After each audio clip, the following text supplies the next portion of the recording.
This victory in Osun State invalidates all of those school of thought that demilitarization, quote unquote, made them or contributed directly or indirectly to the loss of the APC in Ekiti. Well, I'm again not in a position to say. No, from your perspective. If it invalidates it. From your perspective. But what I've said to you is, I would distinguish. You see, I will say this here. We still have not done an in-depth analysis of the sociology of Ekiti elections, Osun elections, and indeed any of our elections, to even understand why our people behave the way they behave, vote the way they vote. Today we talk about so much infrastructure in one breath, in another breath, and saying it's performance enhanced. I mean, these are things that we have not done deep studies on. But people say that APC is a bad loser because they lost fair and square in Ekiti. Now you won in Osun, why don't they just accept we lost fair and square in Ekiti? For the opportune time, I'm not speaking for APC. And we're saying from your perspective. You deliberately want to force me. I will not speak for APC. I think we should get that straight. I will not. We're not asking you to speak for the party. No, you say you must. Your perspective as your party man. You're a member of the party APC. member. I am not a spokesman of the party. Yeah, but you could tell us I'm what not you a think. member of the party in Osun. I did not participate in Osun elections. I did not participate in Ekiti elections. And if I do not have the mandate to speak for the party, Chamberlain, I will not. I'm not asking you to speak for the party. So if you say you said you have views as a member of the party, don't you? I have views as Babatunde Agala, a Nigerian lawyer. And not a member. Yes. I am a member, like I'm a member of Ikoyi Club or Country Club. You do not think that you're a member of Igede Golf Club, a member of several other associations. Do you think... No, honestly, it's not about being evasive.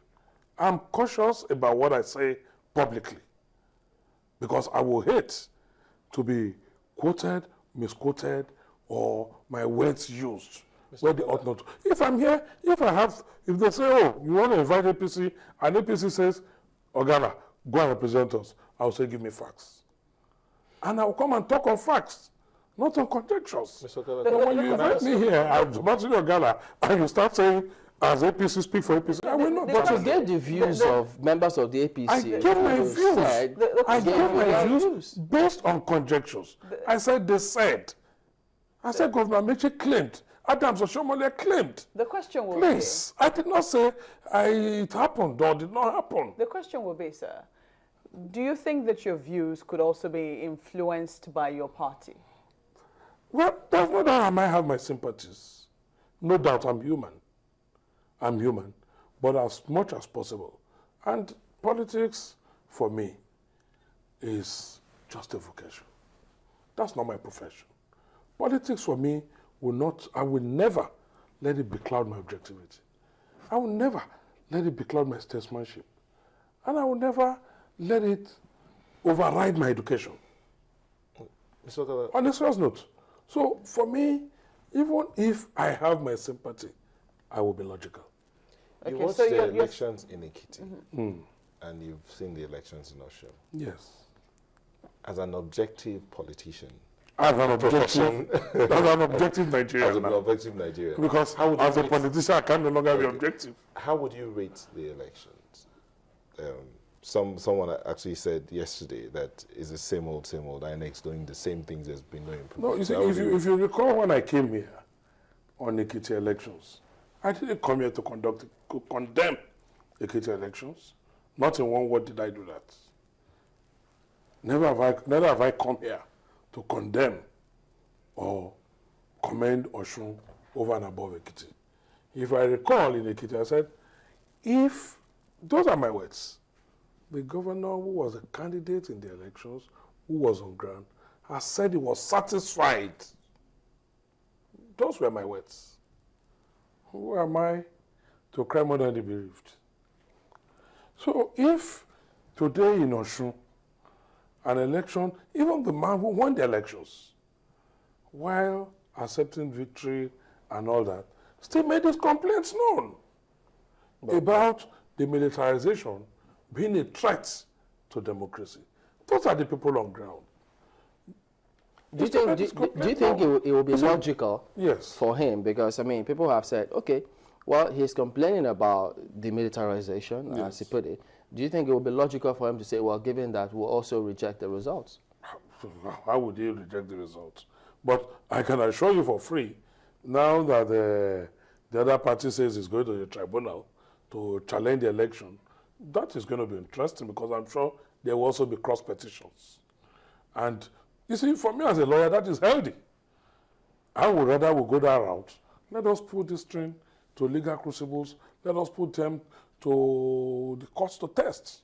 There's this comment from Okisam who says, the so-called heavy security for peaceful election has never been an issue until APC lost incumbent state, Ekiti. His opinion. What do you think of his opinion? I mean, I have nothing to say about his opinion.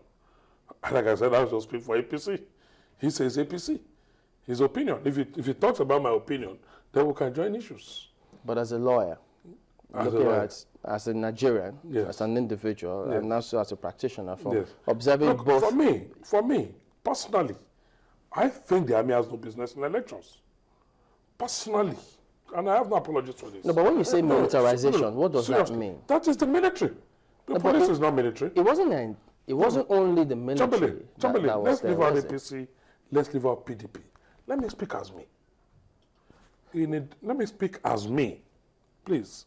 Leave out my membership of APC or my not being a member of PDP. No, we're speaking about militarization. In my opinion, I think the military have no business in a civil election. That's even given our history, because if you listen to what the president said, I heard him clearly on Bauchi. You know, he talked about people are killed. I heard him clearly on Bauchi. I heard him very, very clearly when he said coppers were killed in Bauchi post-elections and all that, immediate reaction and what have you. Yes, it might have happened in Bauchi. But when we talk about our history, we should not make it sound like we are such a violent people. I'm a Nigerian. In fact, when I hear such things said about me and my people, I feel bad that we have isolated cases. It's not like saying because they are armed robbery. There will always be armed robbery. There will always be kidnapping. Should there always be election violence? No, sorry. Look, that's what I'm saying. We are not a violent people. We are not violent in elections. Okay, but if we have had elections. But can we really take how many of the elections have we had between 1999 and now that have been violent? Can we take that? We had elections in 1999. We had elections in 2003.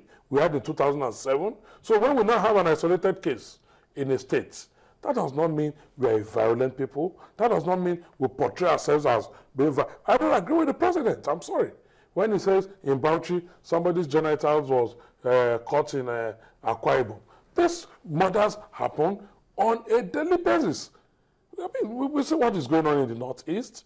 So my attitude is, let us not portray our people as a violent people. Let us not portray our people as if we are permanently at war, especially in election time. Yeah, if we are going to provide this security, let it be 365 days round. But it shouldn't be for just 2-3 days of an election, and after that you pull out, and then we are back to business as usual.